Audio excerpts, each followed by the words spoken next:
Hello दोस्तों, welcome back to open study. जय हिंद। सभी लोगों का स्वागत है आपके अपने प्यारे से परिवार ओपन स्टडी में। आज की ये जो क्लास है, ये छोटा सा एक वीडियो हो जाएगा आप लोगों के लिए, बहुत ही शानदार सा रहेगा। और इस क्लास में हम लोग डिस्कस करने वाले हैं सुपरफ्लुअस एक्सप्रेशंस। सर ये क्या होता है सुपरफ्लुअस एक्सप्रेशंस? इसके बारे में सबसे पहले मैं आप लोगों को बताऊंगा कि होता क्या है। और पहले मैं यही बताऊंगा कि ये एक्चुअली होता क्या है। कुछ लोगों को इसके बारे में पता नहीं होता है। पहली बात तो कुछ ग्रामेटिकल चैप्टर्स होते हैं, जैसे एक होता है सुपरफ्लुअस, एक होता है इन्वर्जन, एक होता है आपका क्वेश्चन टैग। ये कुछ ऐसे टॉपिक्स होते हैं जिनको मिसलेनियस ग्रामर चैप्टर में हम लोग पढ़ते हैं, यानी कि ये मिसलेनियस ग्रामर चैप्टर्स का ही पार्ट होता है। एक तरीके से इसको मिसलेनियस कहते हैं। ये मतलब मेन लीड टीम में नहीं आते हैं, मतलब जैसे नाउन प्रोनाउन हो गए ऐसे नहीं आते हैं, ये मिसलेनियस में आ जाते हैं। ठीक है, इनका भी रोल होता है, इनसे बहुत सारे क्वेश्चन हमारे एग्जामिनेशंस में बनते हैं, इसीलिए मैं आप लोगों को ये अलग साइड में आप लोगों को पढ़ाते चल रहा हूँ साथ के साथ। ठीक है, तो देखो सुपरफ्लुअस एक्सप्रेशंस क्या होते हैं, पहले मैं इसके बारे में बता देता हूँ। सुपरफ्लुअस का मतलब क्या होता है? इसका मतलब होता है जरूरत से ज्यादा। क्या होता है? जरूरत से ज्यादा। अलग अलग तरह से लोग इसको पढ़ते हैं। जैसे कुछ लोग इसको बोल देते हैं रिडंडेंसी की गलतियां। इसको आप रिडंडेंसी भी बोल सकते हैं कि ये चैप्टर जो है रिडंडेंसी है, यानी कि इसमें रिडंडेंसी यानी कि जरूरत से ज्यादा चीजें मिलती हैं। जिनकी जरूरत नहीं होती है वो भी मिल जाता है, जिसकी जरूरत नहीं है वो भी मिल जाता है। तो कहीं ना कहीं आप लोग ये कह सकते हैं कि यार इस चीज की तो सेंटेंस में जरूरत ही नहीं थी, ये क्यों ऐड कर दिया। इसको आप ये कह सकते हैं। आप इसको स्लैंग्स भी बोल सकते हैं। क्या बोल सकते हैं? स्लैंग्स। स्लैंग्स का मतलब होता है कि कुछ ऐसे वर्ड्स, कुछ ऐसे फ्रेजेस जो गलत तरीके से इस्तेमाल होते हैं, मतलब बोले जाते हैं, हम लोग गलत बोलते रहते हैं। ठीक है, तो आप वो भी बोल सकते हैं। और ऐसे कुछ फ्रेजेस आप लोगों को देखने को मिलेंगे जो हमेशा हमेशा तो नहीं लेकिन जनरली हम लोग उनको गलत बोलते हैं। गलत यानी कि कुछ ऐसे फ्रेजेस होते हैं, कुछ ऐसे एक्सप्रेशंस होते हैं जो गलत तरीके से बोल देते हैं हम लोग। उनका एग्जैक्ट तरीका क्या होता है वो मैं आप लोगों को सिखाऊंगा, गलत तरीका क्या होता है वो भी मैं आप लोगों को सिखाऊंगा। ठीक है, तो चलिए क्लास की जो है शुरुआत करते हैं। वेरी गुड मॉर्निंग सभी को, good morning good morning good morning good morning good morning, Radhe Radhe भाई। चलिए, तो सुपरफ्लुअस में मैं आप लोगों को पहले दिखा देता हूं। ठीक है, जैसे आप लोगों के सामने कुछ फ्रेजेस मैंने यहां पर लिख रखे हैं। जैसे इधर जो लिखा हुआ ना, यहां पर लिखे हुए हैं इनकरेक्ट एक्सप्रेशंस। सुपरफ्लुअस में कुछ ऐसे एक्सप्रेशंस होंगे जो इनकरेक्ट हैं। यहां पर जो लिखे हुए ना, सबसे ज्यादा कॉमनली बोला जाने वाला जो गलत फ्रेज होता है वो ये होता है पहले नंबर पर जो लिखा हुआ है।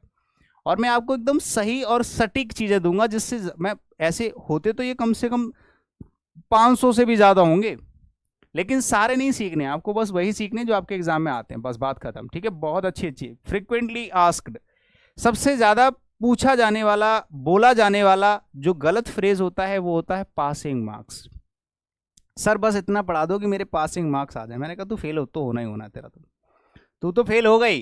जो पास मार्क्स को पासिंग मार्क्स कहेगा तो भाई फेल तो बनता है तू। ठीक है तो ऐसे करके, तो पासिंग मार्क्स जो हम लोग बोलते हैं गलत बोलते हैं। अगर आपने कजन ब्रदर बोल दिया या कजन सिस्टर बोल दिया तो गलत बोलते हैं। कंसर्ट हस्बैंड बोल दिया तो गलत बोलते हैं, या कंसर्ट वाइफ बोल दिया तो आपने गलत बोल दिया। स्पाउस हस्बैंड बोल दिया तो भी गलत हो जाएगा, स्पाउस वाइफ बोल दिया तो भी गलत हो जाएगा। लिंकिंग रोड बोल दिया तो गलत हो जाएगा, या लिंकिंग लैंग्वेज बोल दिया तो भी गलत हो जाएगा। ग्रेट पेन बोल दिया तो भी गलत हो जाएगा। ये लॉजिकल इंग्लिश फ्रेजेस नहीं है, ये सेंसिबल इंग्लिश फ्रेजेस नहीं है। ये कैसे हैं? इनकरेक्ट हैं, इलॉजिकल हैं, या फिर नॉन सेंस है। ठीक है, नॉन सेंस है, यानी कि नॉन सेंस है, सेंसिबल नहीं है। अब इनको सही तरीके से अगर आपको बोलना हो तो क्या बोलना है? देखो, कभी भी पासिंग मार्क्स मत बोलना, इसको बोला जाता है पास मार्क्स। क्या बोला जाता है? पास मार्क्स बोला जाता है। कजन के साथ में ब्रदर या सिस्टर लगाने की बिल्कुल भी जरूरत नहीं पड़ती, आप सिर्फ कजन बोल दो।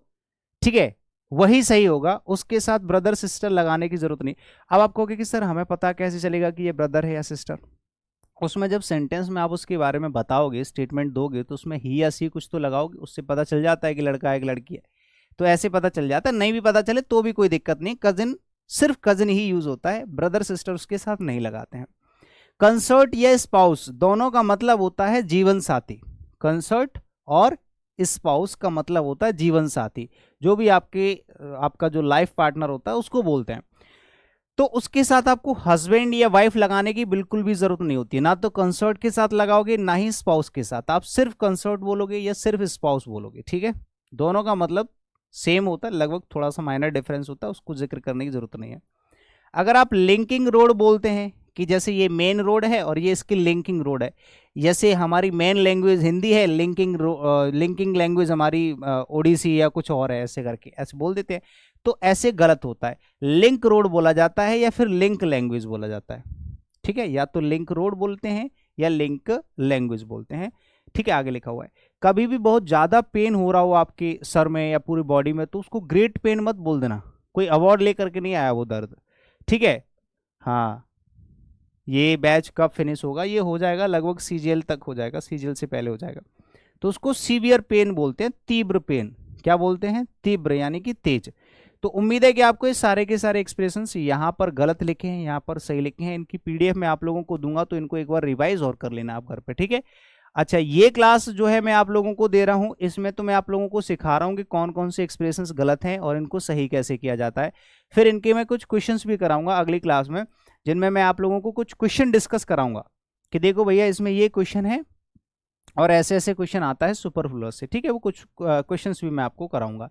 जैसे यहाँ पर टेनिस फील्ड लिखा हुआ है, तो टेनिस कभी भी फील्ड में नहीं खेला जाता। हॉकी का जो ग्राउंड होता है उसको हॉकी का ग्राउंड नहीं बोलते हैं, ठीक है। जहां पर हॉकी खेली जाती है उसको ग्राउंड नहीं बोलते हैं, मैं बताऊंगा क्या बोलते हैं। और सपोज और इफ अगर दोनों एक साथ आ गया, या सपोजिंग इफ दोनों एक साथ आ गया, या सफिशिएंट इनफ दोनों एक साथ आ गया, तो ये गलत हो जाते हैं। इन दोनों का मतलब सेम होता है, तो दोनों में से कोई एक चीज लगाओ, या ये लगाओ या ये लगाओ। ऐसे ही यहां पर सारे के सारे एक्सप्रेशंस मैंने यहां पर लिख रखे हैं, आराम से चेक कर लोगे। टेनिस का फील्ड नहीं होता है, टेनिस का कोर्ट होता है, ठीक है। कोर्ट के अंदर टेनिस खेला जाता है, फील्ड के अंदर नहीं खेला जाता। हॉकी का जो ग्राउंड होता है उसको टर्फ कहा जाता है, हॉकी टर्फ कहा जाता है। बोल तो वैसे ग्राउंड भी देते हैं, भाई हॉकी का ग्राउंड है, भाई यहाँ पर हॉकी खेली जाती है, ओरली बोल देते हैं, बट ग्रामेटिकली गलत होता है। जब आपका क्वेश्चन पूछा जाएगा तो हॉकी का टर्फ होता है, हॉकी का ग्राउंड नहीं होता। सपोज और इफ दोनों एक साथ बोलोगे तो इसका मतलब भी सपोज मतलब कोई चीज मान लेना होता है, और इसका मतलब भी कंडीशन, दोनों ही कंडीशनल वर्ड है, दोनों एक साथ नहीं यूज हो सकते, या तो अकेला सपोज या फिर इफ। और अगर सपोजिंग के साथ इफ है तो आपके पास चॉइस खत्म हो जाती है, फिर वहां से सिर्फ आपको इफ हटाना ही पड़ेगा, सपोजिंग ही लगाना पड़ेगा, ठीक है। सफिशिएंट का मतलब भी पर्याप्त होता है, इनफ का मतलब भी पर्याप्त होता है, तो दोनों में से कोई एक वर्ड इस्तेमाल करना है, या तो सफिशिएंट यूज करो या इनफ यूज करो। बोर्डिंग का मतलब क्या होता है? बोर्डिंग, सॉरी, हाँ, बोर्डिंग हाउस होता है।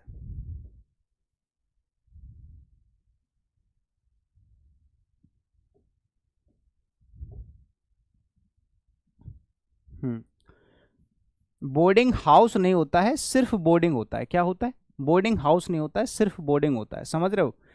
तो बोर्डिंग हाउस नहीं बोलेंगे, सिर्फ बोर्डिंग बोलेंगे। ये होता है, ये क्या होता है सर? ये हॉस्टल होता है। क्या होता है? हॉस्टल, जहां पर लोग घर मतलब बच्चे रहते हैं, स्कूल में पढ़ाई करते हैं, वहीं पर रहते हैं, उसको कहते हैं। आगे चलो, जैसे मान लो कहीं पर अगर फ्ली और अवे दोनों एक साथ लिखा हुआ मिल जाए। फ्ली मतलब होता है भाग जाना, और फ्ली का मतलब होता है कहीं दूर भाग जाना, कहीं दूर चले जाना, फ्ली का मतलब। और उसने अवे और साथ में लगा दिया, तो इसका मतलब है या तो अकेला फ्ली लिखो या फिर रन अवे लिखो। अगर आप अवे लगाना चाहते हैं तो रन के साथ में अवे लगाओगे, कहीं दूर चले जाना। और अगर फ्ली लगाओगे तो इसका मतलब पहले से ही होता है दूर भाग जाना, दूर चले जाना, ठीक है। जल्दी खत्म हो जाएगा, आप बस पढ़ाई पे ध्यान लगाओ। कट द पेंसिल नहीं होता है। मैंने कहा यार मुझे ये पेंसिल को कट करना है, तो कट द पेंसिल नहीं होता है, पेंसिल को साफ किया जाता है, ठीक है। पेंसिल हो या फिर कोई भी धारदार कोई नुकीली चीज होती है, तो उसको भी हम लोग क्या करते हैं, उसको शार्प करते हैं, ठीक है, उसको शार्प द पेंसिल होता है। ड्रिंक टी नहीं होता है, हमेशा ड्रिंक करने वाली जो चीज होती है उसको एक साथ पिया जाता है, जैसे दारू हो गई या पानी हो गया। लेकिन चाय कॉफी इनको टेक किया जाता है, हैव किया जाता है। Having tea, taking tea, take tea, have tea, ऐसे करके, ठीक है। गिव अ लेक्चर नहीं होता। जैसे अगर आप किसी को लेक्चर दे रहे हैं या स्पीच दे रहे हैं, तो I am giving you a lecture, no, गलत। I am delivering a lecture to you, ऐसे करके बोलेंगे, ठीक है। डिलीवर अ लेक्चर होता है या डिलीवर अ स्पीच होता है, गिविंग अ स्पीच या गिविंग अ लेक्चर नहीं होता है। क्लियर है? तो लेक्चर को डिलीवर किया जाता है या स्पीच को भी डिलीवर किया जाता है। गुड मॉर्निंग, गुड मॉर्निंग, मैं एकदम बढ़िया हूँ, thank you so much, good morning सभी को। बहुत सारे लोग जुड़ गए इस बार, बहुत अच्छे से। ऐसे ही यहाँ पर जैसे मान लो डॉक्टर के पास गए, सी द पल्स, वो आपकी पल्स देख रहा है। सी तो आंखों से देखा जाता है ना भाई, तो पल्स को फील किया जाता है। क्या किया जाता है? फील किया जाता है। फील द पल्स होता है, सी द पल्स नहीं होता है। किसी को अगर ऑर्डर दे रहे हैं तो ऑर्डर का मतलब तो क्रम होता है। ये जो ऑर्डर होता है ये तो क्रम होता है, तो गिव क्रम थोड़े ना बोलोगे, गिव ऑर्डर्स बोलोगे। ऑर्डर्स का मतलब होता है आदेश और ऑर्डर का मतलब होता है क्रम। ठीक है, इतना ध्यान रखना। तो गिव ऑर्डर नहीं होगा, गिव ऑर्डर्स होता है। आगे चलो, अगर मान लो आप फुटबॉल खेल रहे हैं, हॉकी खेल रहे हैं, आप गोल बनाना चाहते हैं, तो make a goal, make a गोल आप लोगों ने कई बार सुना भी होगा, ऐसा नहीं कि आपने सुना नहीं है, सुना भी होगा।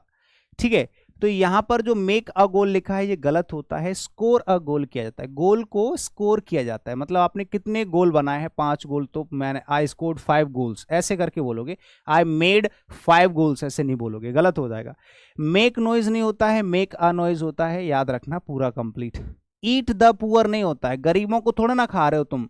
मैंने कहा आई एट द पुअर्स ऐसे करके at my birthday, on my birthday, मैंने अपने बर्थडे पे गरीबों, बर्थडे पर गरीबों को खाना खिलाया। तो ऐसे करके अगर आप बोलना चाहते हैं तो फीड द पुअर बोलो, गरीबों को खिलाया है आपने। खिलाना होता है ना, किसी को कुछ खिलाना, खाना खिलाना, तो वो वाला होता है खिलाना, मतलब फीड होता है किसी का पेट भरना।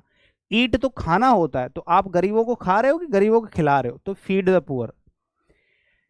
अगर आपने बैग एंड बैगेज से पहले विद लगा दिया, इसका मतलब आपने और ज्यादा गलती कर दी, क्योंकि बैग एंड बैगेज का मतलब खुद होता है बोरिया बिस्तर समेत।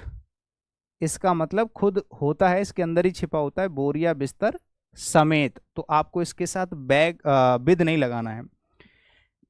टीचिंग लाइन नहीं होती है, टीचिंग का एक प्रोफेशन होता है। टीचिंग लाइन नहीं होती है कि मुझे टीचिंग लाइन में अपना करियर बनाना, नहीं। टीचिंग का प्रोफेशन होता है। क्या होता है? प्रोफेशन होता है। और ये जो वर्ड आप लोग बोलते रहते हो ना कि ही इज़ वेरी प्राउडी, बहुत गलत वर्ड बोलते हो, बहुत गलत, हद से ज़्यादा गलत। कभी भी किसी को प्राउडी मत बोलना यार, उसको प्राउड बोल देना। प्राउड का मतलब होता है घमंडी। प्राउड का मतलब क्या होता है? घमंडी। तो सर प्राउडी क्या होता है? There is no word in English language, इस तरह का कोई वर्ड ही नहीं है पूरी डिक्शनरी में, ऐसा कोई वर्ड ही नहीं होता है प्राउडी जैसा। ठीक है, एक तो प्राइड होता है, जिसको आप वर्ब की तरह भी यूज कर सकते हैं और नाउन की तरह भी। अगर आप इसको नाउन की तरह यूज करेंगे तो क्या करोगे? इसका मतलब हो जाएगा गर्व या घमंड, और इसका मतलब हो जाता है गर्व करना या घमंड करना, ये एक्शन की तरह यूज होगा। ठीक है, ये आपका नाउन की तरह यूज होगा। और अगर आप इसको एडजेक्टिव की तरह यूज कर लेते हैं तो ये प्राउड हो जाता है। ठीक है, प्राउड मतलब एकदम घमंडी। हम लोग क्या करते हैं? घमंड, प्राइड, घमंड, प्राइड ऐसे कर लेते, घमंड घमंडी, प्राउड प्राउडी। तो प्राउड का मतलब हो गया घमंड और प्राउडी मतलब हो गया घमंडी। ऐसा नहीं होता है, घमंड घमंडी ऐसे नहीं होता है। ठीक है, चलिए, तो ये आप लोगों को समझ में आ जाएगा। अच्छा, ये एक और चीज़ ध्यान से सुनो, मोस्ट इंपॉर्टेंट चीज़। जैसे मैंने कहा कि यार ये मूवी देखने लायक नहीं है, ये व्यक्ति बात करने लायक नहीं है, ये चाय पीने लायक नहीं है, ये क्लास देखने लायक नहीं है, ऐसे करके बोलते हैं ना। या फिर जाते हैं कि यार ये रेस्टोरेंट यहाँ पर खाना खाने लायक नहीं है, मतलब कोई भी चीज़ किसी काम को करने के लायक नहीं है। जैसे यहाँ पर साइट का मतलब है दृश्य, तो मैंने कहा यार ये दृश्य एकदम देखने लायक है या देखने लायक नहीं है। ठीक है, तो कोई भी चीज़ अगर देखने लायक है, करने लायक है, लायक का मतलब होता है वर्थ, ये होता है दृश्य। तो मैंने कहा कि यह दृश्य देखने लायक है या नहीं है, वो आप जैसे सेंटेंस बनाना चाहते हैं बना सकते हैं। तो उस सिचुएशन में वर्थ सीइंग साइट ऐसे करके अगर आप लोगों ने लिख दिया तो ये गलत हो जाता है। जिस नाउन के बारे में आप बात कर रहे हैं कि ये नाउन इस काम को करने के लायक है, तो उस नाउन को पहले लिखा जाता है नाउन वर्थ सीइंग, ऐसे करके लिखोगे। मतलब site worth seeing, movie worth watching, ठीक है, पर्सन वर्थ टॉकिंग। समझ रहे हो ना? ये व्यक्ति बात करने लायक है या नहीं है। He is not worth seeing, person नहीं होगा, he is not person worth seeing, person worth talking, ये व्यक्ति बात करने लायक नहीं है। साइट वर्थ सीइंग बोलोगे, दृश्य देखने लायक। ठीक है, ऐसे करके। इसमें बड़ी गलती होती है, लोग इसको बोल के चले जाते हैं worth seeing site, worth seeing, worth watching movie, ये मूवी देखने लायक है। तो वर्थ वॉचिंग मूवी गलत हो जाएगा, मूवी वर्थ वॉचिंग, ऐसे करके बोलना है आपको हमेशा। ठीक है, समझ में आ रहा है मैं क्या कह रहा हूं? सेविंग अकाउंट नहीं होता है, ना सेविंग बैंक होती है, सेविंग्स अकाउंट होते हैं, सेविंग्स बैंक होती है, याद रखना, सेविंग्स बैंक, सेविंग्स अकाउंट हमेशा याद रखना है। कभी भी वाइट हेयर नहीं होते हैं, मेरे बाल सफ़ेद हो गए हैं, there are so many white hair in my head, ऐसे करके नहीं बोलते हैं, ऐसे ग्रे हेयर्स बोलते हैं। जो हेयर होते हैं वो ग्रे होते हैं, ठीक है, वाइट नहीं होते हैं। कस्टम ड्यूटी नहीं होता है, कस्टम्स ड्यूटी होता है। कस्टम तो रिचुअल हो जाएंगी, परंपराएं हो जाएंगी, ठीक है, तो कस्टम्स ड्यूटी बोलना है आपको, ठीक है।